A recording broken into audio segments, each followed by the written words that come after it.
You see that guy getting towed off the racetrack? That's me. And this is what happens when you don't prepare well enough for the abuse of a track day. What happened, you might ask? Well, to find out, we need to start at the beginning. Well, it's that time of year again. After 6 months of hibernation and a fair bit of wrenching, it's time to get the all-wheel drive Civic back out on the track for a good old shakedown. As usual, I'm heading out to the Pursuit Training Facility at DCTC in Rosemount, Minnesota, for the first high-performance driving event of the season. We're scheduled for 7 20-minute sessions with the advanced group today, hence the green wristband. It's a beautiful day in the mid-60s, so we're gonna let her rip. Unfortunately, there's a massive problem under the hood that I am blissfully unaware of on this lovely morning. But that will come shortly, so let's get staged and run a few warm-up laps first. If you've seen my other track day specials, you might notice that today she revs out a little faster than she used to. That's because I just replaced the behemoth factory oil pump in this Euro R K20 with a ported one from 4Piston Racing. I put in a baffle and a new oil pan at the same time, which was fun, so check that out here. The old oil pump weighs 4 times as much as the new one due to the balance shafts, so we definitely freed up a few ponies, which might be noticeable today. Rev limiter is set to 8,500 RPM on this otherwise bone stock K20A. I'm running with the exhaust cutout closed for now, just because I don't feel like wearing earplugs all day.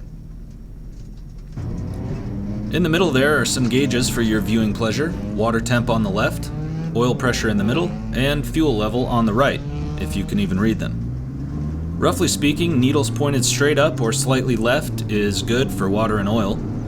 AFR and boost gauges on the A-pillar are just a reminder that this car used to be much faster back in the day, but I pretty much ignore them now since the car is NA.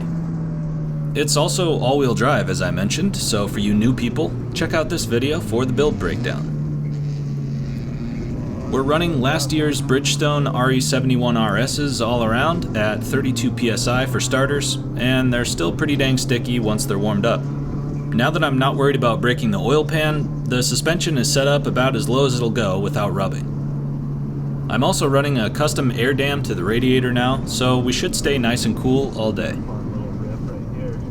Brakes are going to be the limiting factor today, I think, since I haven't got around to swapping in the new DTC 60 pads. So I'll be pushing these tiny stock brakes right up to the limit and maybe past it. Otherwise, we're ready for some action here. So I'll let you enjoy the sound of my people while it lasts. Oh, and if you haven't been following along, maybe subscribe so you can be part of all the fun.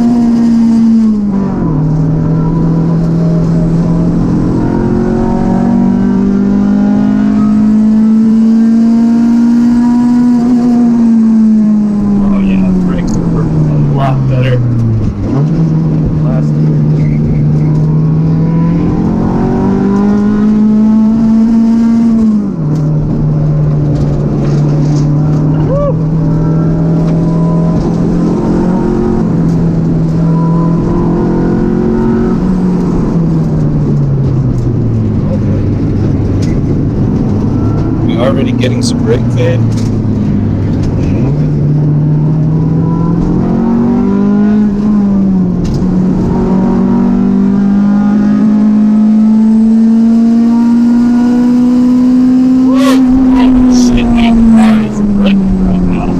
Oh god, no brakes, no brakes, no brakes.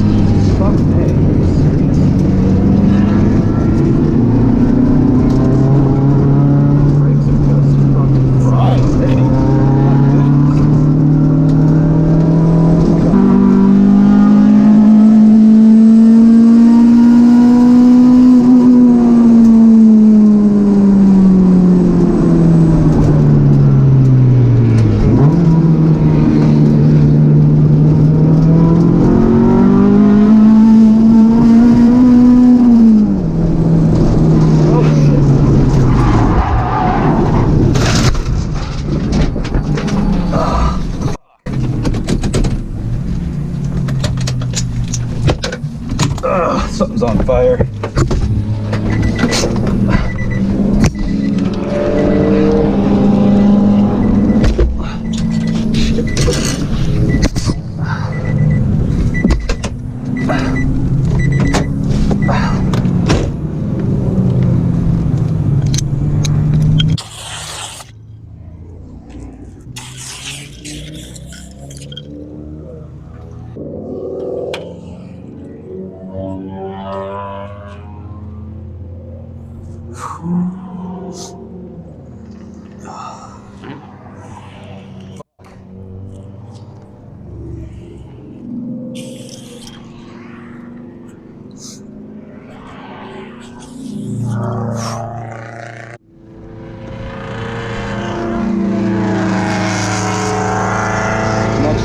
happened. Something happened there. Did you lose an oil line or anything? I don't know. How much time do you have left in this session? About 9 minutes. Copy that. I don't see anything off or anything melted. I don't see anything either. Yeah, anything that was, looks like it was all Yeah. right there. Yeah, there's a little bit of oil down there. Do you want to see if you can drive it or do you want me to flat tow it? We better tow it. I'll get my tow strap hooked up on the front here. You can have a tow point for the front? Yeah, I just have to bolt it on. Yeah. Shit.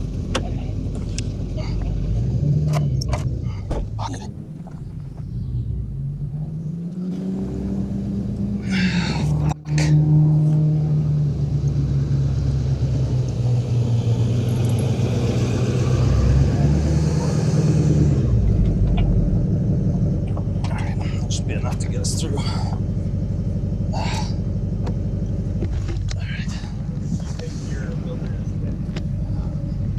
Yeah, if I clutch in, I'll put it in neutral. I think it should be okay. You just try and ride your brake, keep the tow strap tight. Yeah. Fantastic. I gotta take the car and keep it.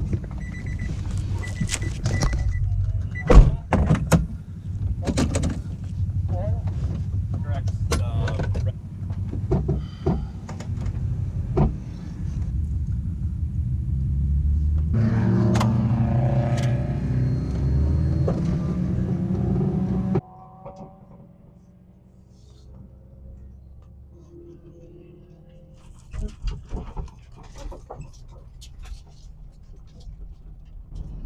Oh, this sucks. I'm not sure exactly what's wrong at the moment, but coming around that S curve, my wheels locked up. My rear wheels locked up and just spun me right around. So I don't know if the engine seized or what, but there was a little bit of oil. I really hope I didn't blow my engine. I wasn't looking at the oil pressure, so I'll have to look at the footage. It's rolling fine in neutral. Man, I'm kind of wondering if it maybe lost oil pressure and seized up and locked my wheels. It felt like the rear wheels locked, but I'm wondering now if all four might have locked because of the viscous. Oh man, that is a huge bummer because I just got done putting in that oil pump. Dude. Holy crap, Devin. Hope you're okay, dude.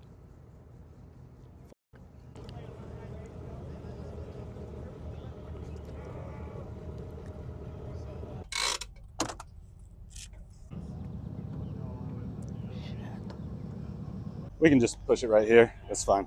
Yeah. Thank you.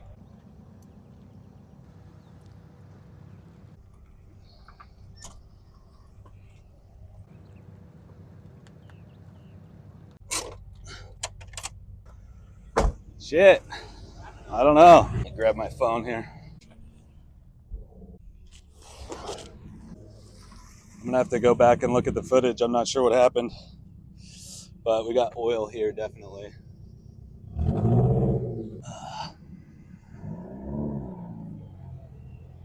Something blew. Oh, this wiring harness is burned right here. I wonder how that happened. It's just oil everywhere. There's oil down here. Better get my shit and start checking it, I guess.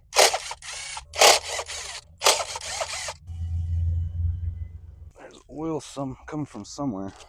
It's like right around the oil filter. Yeah, it's leaking pretty good. Did you do a oil change last night? No, a few days ago though.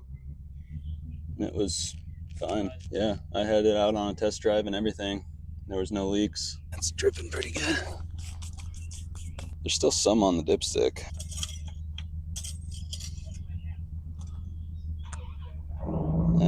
Barely. It's there. It's like right under the bottom dot. Oh, that's not bad. So it didn't lose all the oil.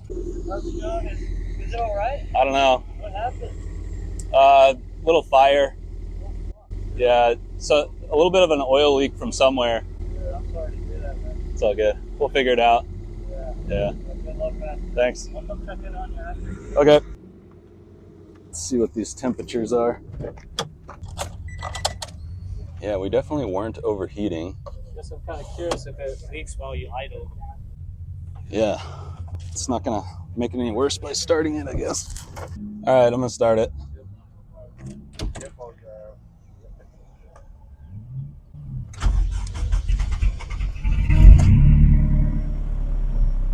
Oh yeah, it's leaking a lot. It's leaking a lot. Turn it off. Dude, yeah.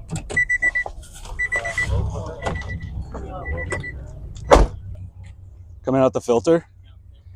Straight from the mating connection. Oh, yeah. Right when you started, all that oil came out. Holy shit, yeah. Yeah, that's a lot. Damn. At least it starts. Hopefully it's just the oil filter. I wonder if it just sprung a leak from that sandwich plate and was like squirting up Yep. here and then just like caught fire a little bit. Yeah. And that's what this is from. Damn.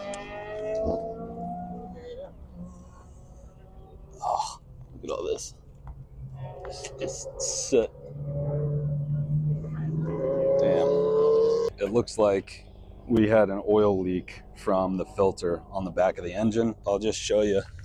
This puddle is from 5 seconds of running the motor. Oil's just pissing out the filter. So I think what happened is the oil started leaking, put oil right down the back, right down the middle of the car, and got under my back wheels and spun me around. So hopefully we'll be able to fix it. Somebody's gonna give me a ride to the store, get some oil and a new filter, and we'll try replacing it, start it up, see what happens, kind of go from there. I'm hoping that there isn't any engine damage. The car shut off real quick. As soon as I spun out, it was off. I went back and reviewed the footage. It looks like the oil pressure was getting kind of low, like 20 PSI-ish at full throttle. It should be like around 60.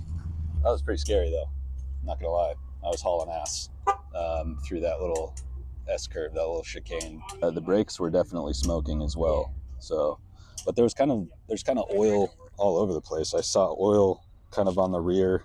Here, I'll show you. You can kind of see a drop of oil right there. And then there's oil on the inside of my wheels. So pretty sure that oil just kind of came right down the back of the car and spun me around.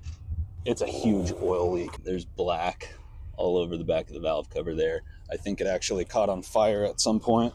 You can see oil on the firewall. Wiring harness, actually, the sheathing burned off. The braided loom is just totally melted off. The wires seem okay. There's no exposed metal. Definitely gonna have to wrap those. But you can see right there is the oil filter with the orange sandwich plate. It's just leaking out that.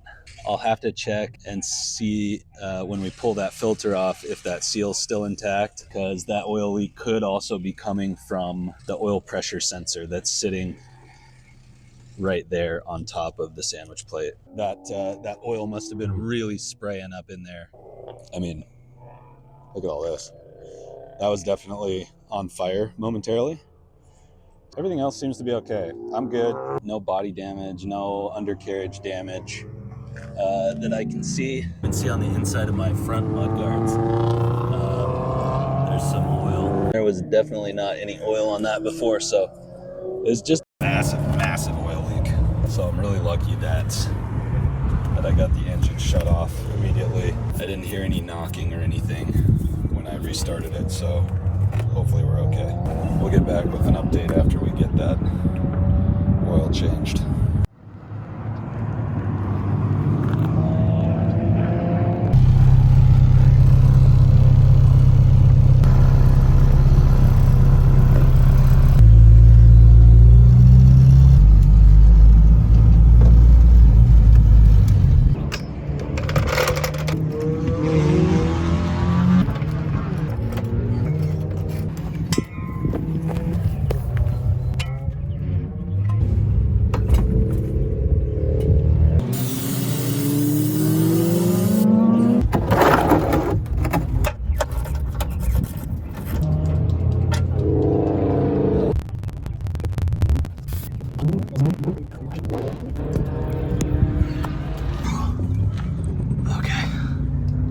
Right here, there's a gap between the seal of the oil filter, and look how loose it is.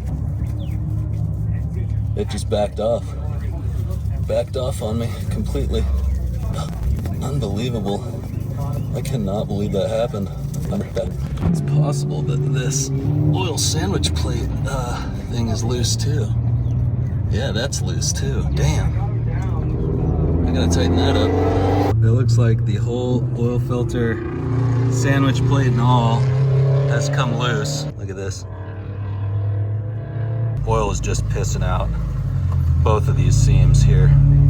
So we'll tighten that up, get it back together, and fire it up and see what happens, I guess.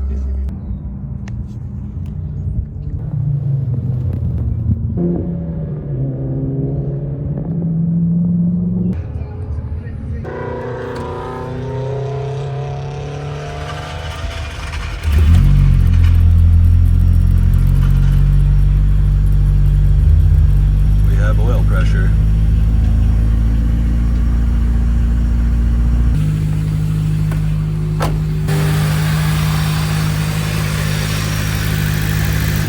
Looks okay. Just burning off some oil here. No significant leaks. That's all just oil on the ground from earlier. Okay. Engine sounds okay. I'll just let this oil burn off, I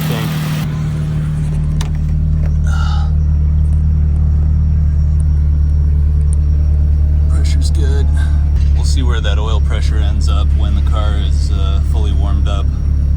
But I think I might have dodged a bullet on this one. It's at this point, just before the track goes cold for the lunch break, that I have a tough decision to make. I've just spun myself off the track for the first time in my life and run my engine dangerously low on oil. I see some glitter in the old oil, which is definitely not good. The event organizer came by to check on things and offered to refund me the entire $200 registration fee for the day since I went off first thing in the morning. It's a tempting offer, and the overthinking perfectionist in me wants to baby the car home and check everything out before I thrash it again. This engine is neither cheap nor quick to replace, and there's no worse feeling than blowing up your car and getting towed home. I've been there before, and the memories start to come flooding back as I ponder my life choices. On the other hand, the logical but ironically risky part of me has other thoughts. The engine was at less than 20 psi of oil pressure for no more than 5 seconds, according to the footage. It was not under heavy load since I was coming off the throttle for the 2-3 shift and coasting through the S. The car shut down right away after the pressure loss, probably because I was still in gear during the spin. That glitter in the oil is pretty small and could just be a one-time thing from the quick loss of pressure. And if it's still happening after the oil change I just did, the engine will need a rebuild anyway, whether I decide to run it now or not. I review the footage of the incident on the GoPro and weigh my options over the lunch break. My track buddies talk through it with me, but at the end of the day, I'm the one who has to decide. I've got a lot of time and money into this thing, and I really don't want to render it useless. So, after careful consideration, I decide I'm just gonna send it. That's right, my friends, this car ain't going down without a fight. I know it's just a track day, and I don't have much to gain by going back out there, but a part of me knows the car can handle it, and I need to prove to myself that I can get back out there after a major incident.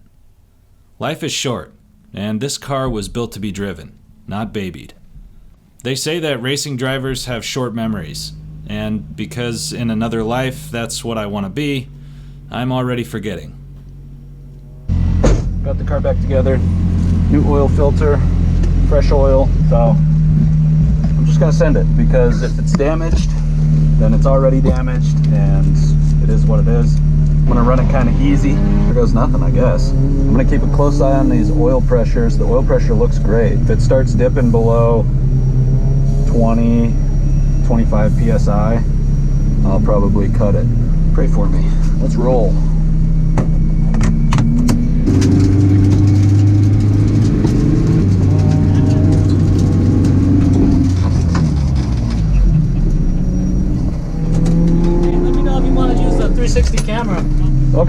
Yeah. Thanks.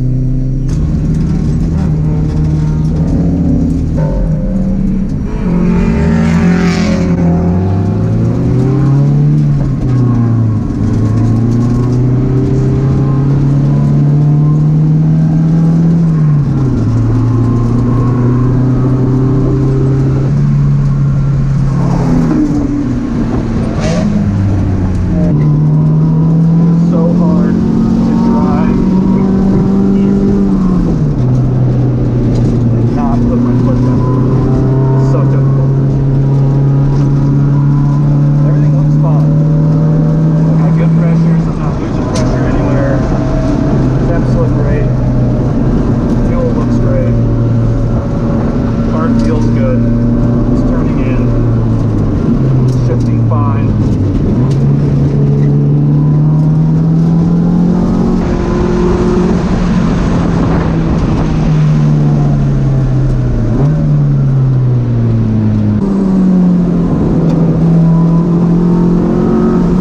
This car is way fucking faster than I remember it.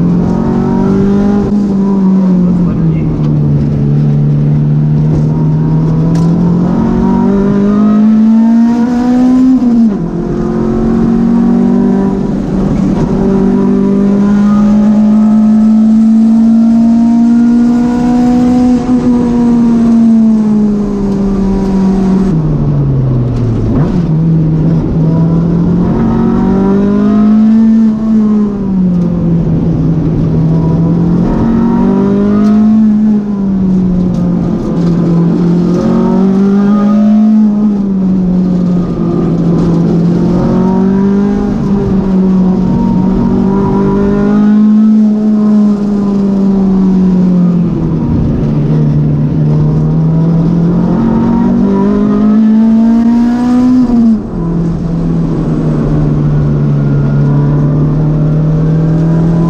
Checkered flag.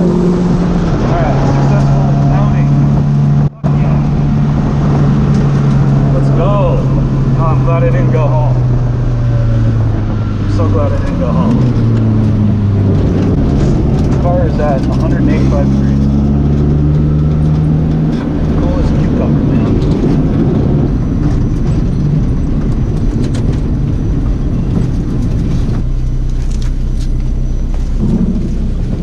Okay, idle oil pressure is 24 psi, 25 psi, which is fine. Fine indeed. I proceeded to run 3 of the 4 afternoon sessions, all without incident. It just felt so good to be back in the car with the wind in my face and the glorious VTEC symphony in my ears. Today's lesson: check your oil filter before you go out. It might just save your bacon. If you want to see more of this, do me a favor, give me a thumbs up, subscribe, and jump down into the comments. I'm here for all of it. Well, that's going to do it for track day number 1 of the season. I'm glad that I made it out in one piece. I'm glad the car made it out in one piece. I'm glad that I didn't waste the whole day fixing it. And I'm about to drive it home. Hondas, man. Hondas just keep taking the abuse and keep putting out. It's just a great little car. It was nice getting out here and hanging out with everybody. That's about it. Now I'm just rambling. It's a good thing I had my lucky hat today. Let's get out of here.